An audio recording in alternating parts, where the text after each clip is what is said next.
All right. Hi, guys. Welcome to Coffee with Kelly. I am here with Erin Khar. She is the author of Strung Out, which is the most amazing book, One Last Hit and Other Lies That Nearly Killed Me. This is her story about her heroin addiction and many other variety of things that have happened in her life. And thank you so much, Erin, for coming. I appreciate you being here and taking the time. Thanks for having me on. Absolutely. So, what compelled you to write the book? Like, where were you in either your addiction or your sobriety that you were compelled to write the book? So when I decided that I was going to write a memoir, I had started writing professionally, and I have an advice column that I've been writing for 11 years, and in my advice column, I share a lot about my past, and I had begun writing about addiction and recovery for articles and personal essays, and I had a really overwhelming response from people when I did. I think that I knew that I had to get this story out, mainly because it was the book that I had needed when I was younger. Mm-hmm. You know, the addiction memoir genre is quite full. There are a lot of addiction memoirs out there, but there are very few addiction memoirs written from the perspective of a female heroin addict, and especially a young female heroin addict. I wanted to write about it in a way where not just for people who've struggled with addiction might relate to it and feel less alone, but I also thought this was an opportunity to open up the conversation around addiction for people who've never had any experience with it. And the response that I've had from people has been so fantastic, from people who haven't experienced addiction, or they've been the loved one of someone who's struggled with addiction, who've emailed me and told me about how their perspective changed after reading the book. And that is amazing. That is exactly, my greatest hope for the book is for it to open up conversations, to shift perspectives, and to break down stigma. Absolutely. I mean, that's amazing. And so how did you, I have so many questions, but how did you, when you were writing your book, I mean, you get so gritty in this book, and I absolutely love it. It was a page turner for me. I read this book probably in 3 days. But how did you separate yourself from your story emotionally through some of those hard things that you talk about in your book?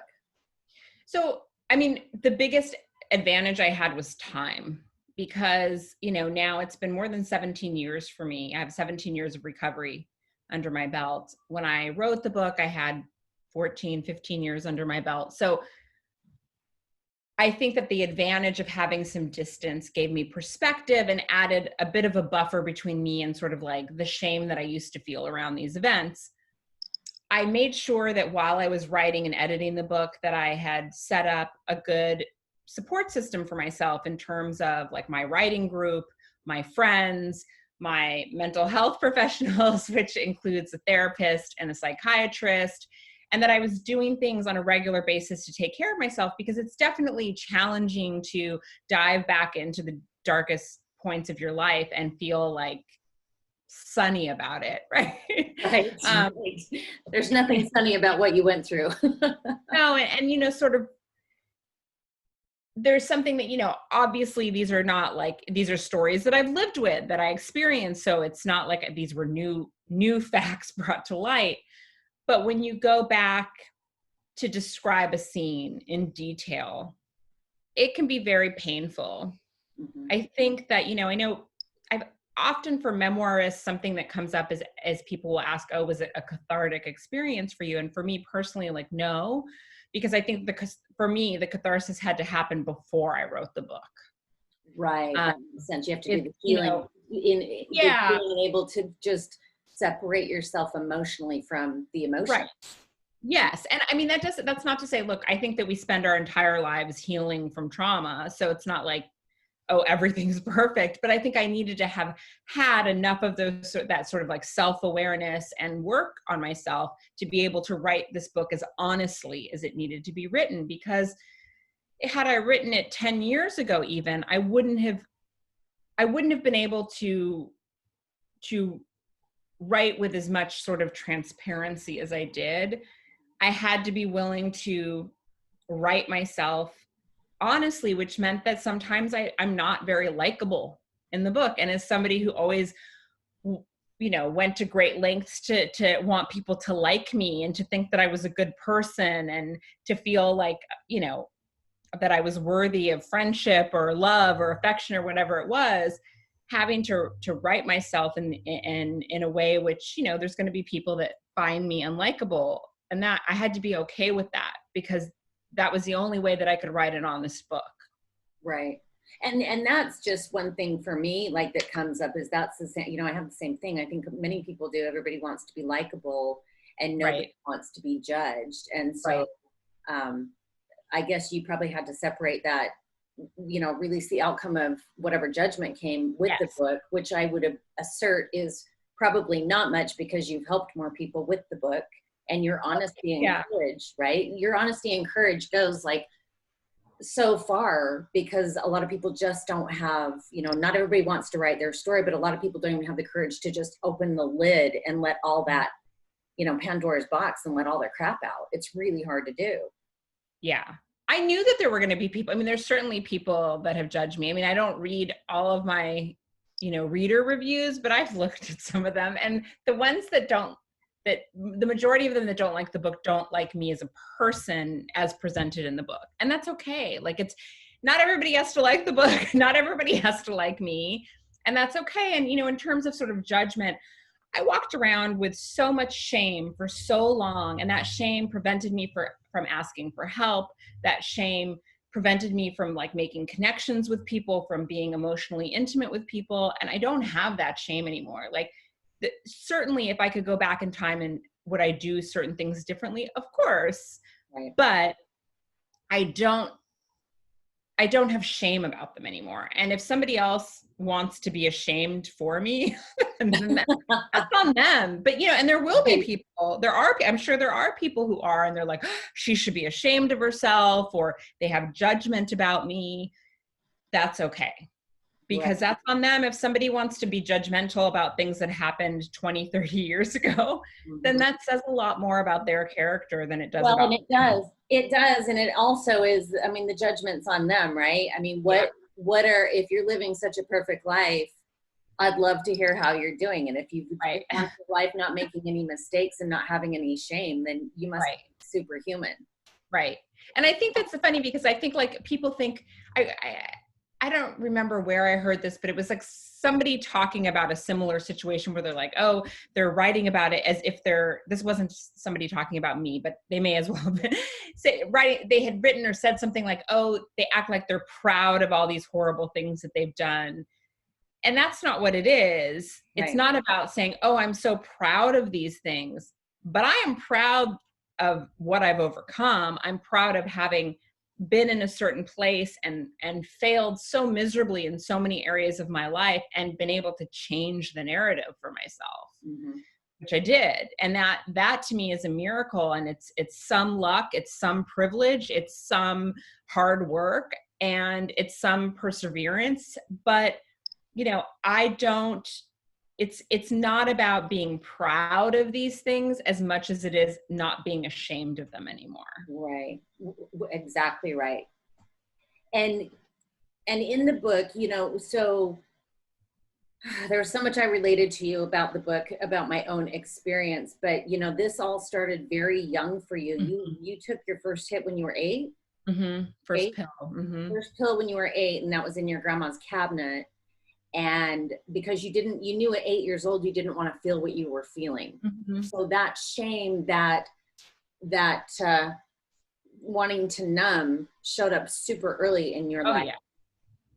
And then when you took the first hit, was it just like it grabbed you, like wrapped around you, like?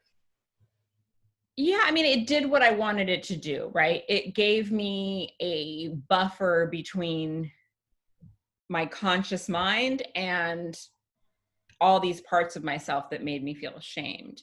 And I was not cognizant of what it was I couldn't name it. I couldn't name, oh, well, at 8 years old, I couldn't say, well, you feel bad about yourself because you were sexually abused, and, you're depressed and you feel suicidal, which makes you feel more ashamed. I couldn't cognate that or verbalize it. I just knew that I felt bad about myself, and feeling bad about myself made me feel ashamed. Mm-hmm. I can totally relate. Yeah, I can relate from my own sexual abuse and doing the same thing and diving into drugs and smoking and trying different things. So many people, especially right now with this pandemic, I just lost another classmate to suicide, and I mean, just countless people. And I think there's a part in the book, and I'm going to just read this part that I love so much. Let's see. This is okay. So the second trip to rehab was very different than my first trip 3.5 years earlier. I didn't have the same fears. I knew sobriety was possible, but I had new fears. I worried I'd do this over and over and I would relapse again and again. I was scared of the ledge of the roof and the box cutter and the myriad other ways I had fantasized about killing myself. I was petrified I would never be able to fully address what was wrong with me and what made me get low in the first place. And we talked about, when people have a spiritual imbalance or, mental, whatever you want to call it. I hate to stigmatize it and say mental illness. I think it's a mental imbalance, spiritual imbalance. I think, many of us are born pretty normal kids. And then as you go through trauma, you just start to develop those bipolar behaviors, those PTSD behaviors, and those become almost a part of you, of maybe a survival mode or something that you do. But that for you it wasn't so much admitting that you were an addict. It was admitting that you had mental illness, and it made you feel broken. Oh yeah. I mean, how did you work through that? I think that the sort of like boring answer is that it just took time. I mean, it wasn't, I think that like recovery is a process, and that process had a lot of steps there. And I think that, I couldn't like go to rehab and be like, oh, these are all the problems and this is what I have to address and I can face it all right now. It's a bit like, that old sort of like metaphor of peeling an onion. And it's a bit like that. Like I had to, my recovery went through different layers. So even though and I relapsed constantly, even though I relapsed so many times, I think that each new attempt at recovery peeled back another layer until I was ready. I had peeled back enough layers that I was in a stable enough place, or in a raw enough place that I was sort of forced to address these things. That makes sense. It's hard for people to understand or accept that most people struggling with addiction relapse a lot. Right. And it doesn't mean that you have to. I've known plenty of people who did go to rehab once or didn't go to rehab and just did it through 12-step meetings or through some other modality and were able to maintain sobriety. There are people that can do that, but there are just as many people who can't. And I don't think that, there's a lot of stigma around relapsing. And I don't think that sort of the relapses negate the groundwork that you lay before the relapse. Do you know what I mean? Well, I agree with you 100%. I mean, I relapsed like a million times with cocaine too. And each relapse does teach you something. Each relapse, it's a relapse. It's 2 steps forward, 2 steps back. But those 2 steps forward, you're taking are a permanent step, even though you fall back. So you're making those layers. You're climbing the stairs, even though you feel like you keep falling back. Because eventually, I don't even know where I read it or heard it, but if we were to work through all of our trauma in one day, like our brains would blow up. Like of course, yeah, it's too much. Right. There's a reason that it takes time and layers. And I think it's just part of our life journey to work through those layers. And we're never going to be like totally, when we're done learning, we're going to die. We're not going to be here anymore. So as long as we're still here, we're still going to have challenges.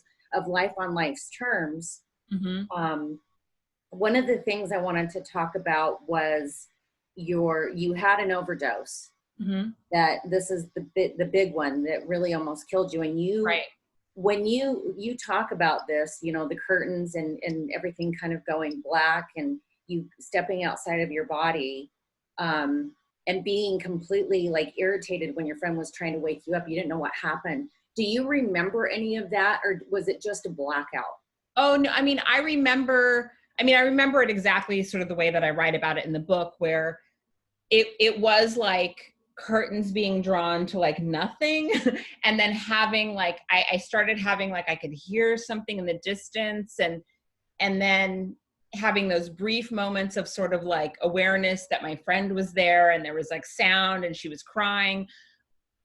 But, you know, I remember that. I don't remember like how long I was sort of like in that like place where like there was just nothing.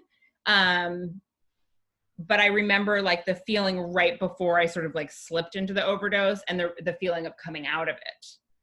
Wow.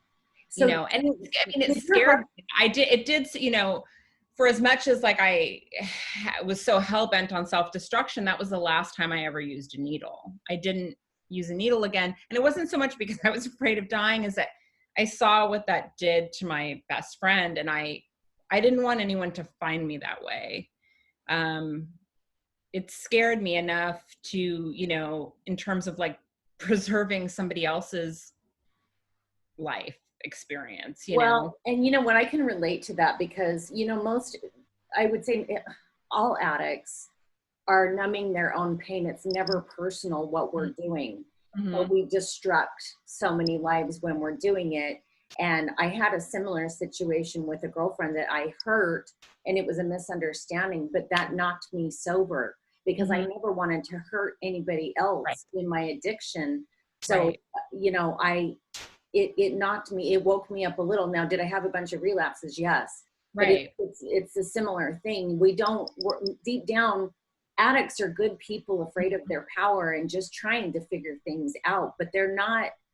It's the addiction and the drugs that make that person ugly in that moment and make that person selfish. But at the end of the day, all addicts, all alcoholics, I think, are good people that really don't want to hurt anybody. You know? Oh yeah, I definitely didn't. I mean, I you know, all of my addiction, any of the like drug use wasn't at anybody else, right? It was always at myself. Right. Right. So when that happened, did your heart actually stop? I mean, you were blue. I was blue. I mean, I don't think that my heart stopped. What usually happens with a opiate overdose is that your respiratory system shuts down. So I think that I obviously, like, my oxygen levels were low enough that I turned blue. You know, my breathing just became more and more shallow. So I don't know. I mean, I didn't go to the hospital. I didn't, you know, I don't know. I know approximately how long I was unresponsive. I was still breathing, but very, very shallowly, you know. So I clearly wasn't getting enough oxygen. Right. Well, do you still have the green sweater? No, I threw that green sweater away. I don't know if you remember at the end of that chapter, I left it in the trash can. I do. I was wondering though, did she go back and grab it? I did not go back and get it. You let that one go because that green sweater is a huge part of your book. I mean, it's so funny. It probably served as a metaphor of, you know, part of your journey of your addiction. Yeah. And it wasn't a good color on me. I don't know why I picked it. Oh my God, that's so funny. So one last thing I wanted to ask you, there was a part where your dealer was murdered, right? And, you know, you went and had a pretty scary experience, but you also met your dealer's son and you were like, oh my God, like this is his cousin. So just speak to that a little bit about just that experience. Sure. So, I mean, during that was like probably, I mean, not probably, definitely, like, of all my relapses, the worst relapse of my life, which is what landed me in that second trip to rehab. And even, you know, during that relapse, like, there were certain, like, new lows that kept happening, right? And that was one of them. And I bought drugs from a minor. And, you know, even in my sort of desperation to not be sick, I knew that this was so wrong. And I was cognizant of sort of this whole ecosystem of drug users and drug dealers, and how much drug dealers are as caught in sort of this broken Right. this broken ecosystem created by, you know, years and years of racial oppression and poverty, and these cycles of systemic racism and oppression. And, you know, I mean, it's impossible to ignore that, right? And I was very aware of it at the time. And of course, that compounded sort of my shame about how I was participating in it. And, you know, I can't go back and change sort of the facts of that. The only thing that I can do now in terms of sort of my advocacy in the recovery field and drug policy field is how I use my voice and time and energy towards dismantling those systems, because they are, you know, it's not just the drug users who are victims there. Right, right. And they're taught that. I mean, they don't know any other way, you know, and so they're taught that's like the only way you can survive and put food on the table half the time, because you can't get a real job. So I really hope that changes, you know, in the next few years, now that all this awareness is raised. And, you know, so many more of us are really stepping up and fighting and trying to understand this better. Thank you so much for being here. I think that the main thing I know that your intent with your book is, you know, what would your message be to someone who is still deep in an addiction, that may watch this and go, you know what, I'm like 10 seconds from blowing my head off. What do I do? I'm done. There's nothing I can do. There's no one I can relate to. Like, what would you say to those people?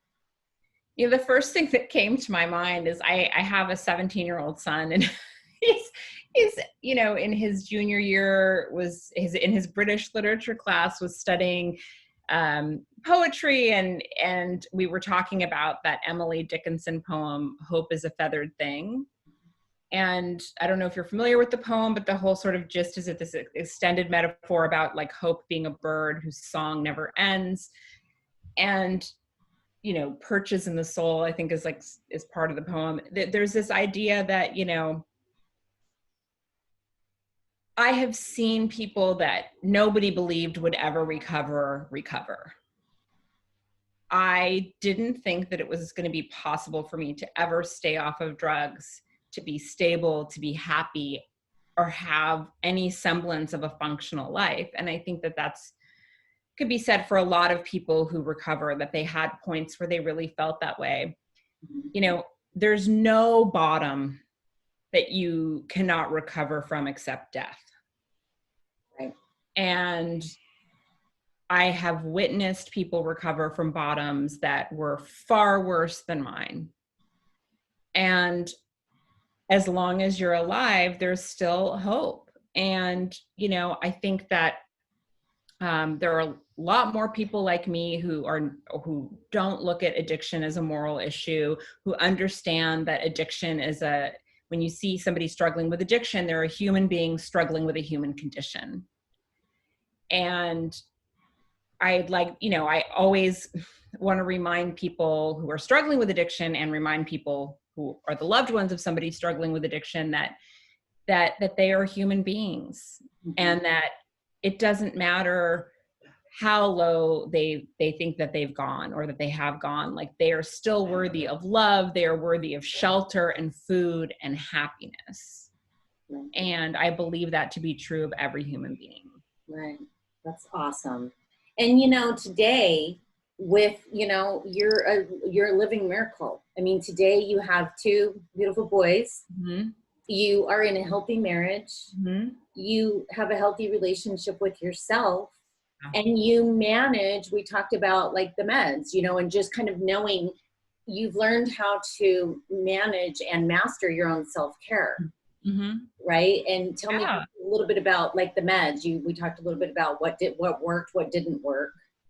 Yeah, I mean, you know, it's going to be so different for everyone. For me, I found that Wellbutrin worked really well, and I resisted it for a long time because I had a lot of sort of shame around medication and judgment around medication, and but being open to it totally changed my life, because when I finally went back on Wellbutrin, I had been off of drugs for 8 years, but I still had a really difficult time regulating my emotions and couldn't always control sort of like emotional outbursts.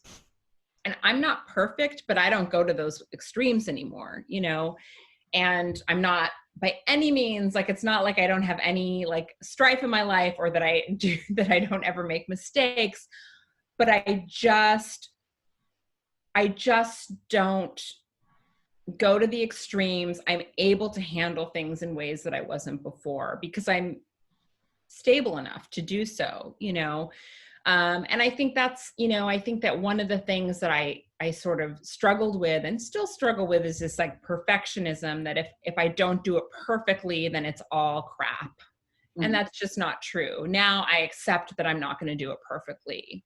I'm not going to do it. I'm not going to be a perfect parent. I'm not going to be a perfect wife. I'm not going to be a perfect writer. I'm not going to be a perfect friend or daughter. I'm never going to be perfect in any of those areas of my life. And that's okay.